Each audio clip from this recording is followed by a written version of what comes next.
Welcome to learn yet another convex value app, new workspace, as we always do. Let's drag this over here. Now we're going to take a look at flowsum. Flowsum is a very simple table. You can only parameterize it in two ways. Again, you can do it via commands or as always via the control panel. So you select the ticker and you can also add format to give you better numbers, like cleaner numbers, if you don't want the decimals for everything. So what this does is it tells you in aggregate for each expiration and the sum of all of these values. So this tells you for August 11 calls, these are the values.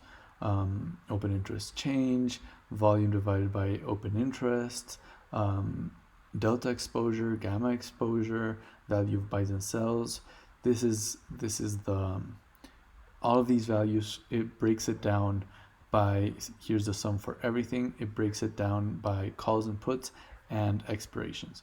One way to think of it is when you have the joy module is giving you one parameter, open interest in this case, for every single contract, every single call and put on all expirations, right? Similarly, a different angle is the STKS. The STKS module over here, this is giving you aggregates for one parameter, open interest, but it's aggregating by strikes, right?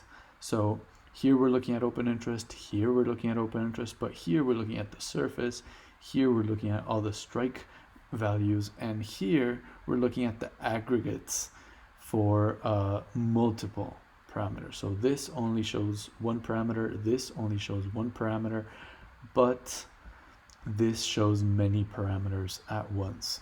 So this is great if you want to see, a general bird's eye view of a lot of different parameters: gamma exposure, delta exposure, value of buys and sells, all of these parameters. And that's it. It's a very simple table, but can be very powerful, especially when you combine it with comparing different variables. So you can look at like the delta exposure and see the delta exposure here. We've got positives, negatives, compare it with this. My preference is usually looking at these values with other apps like the Joy app or but this is another great way to look at many values at once. Hope you enjoyed. We close the workspace. See you soon.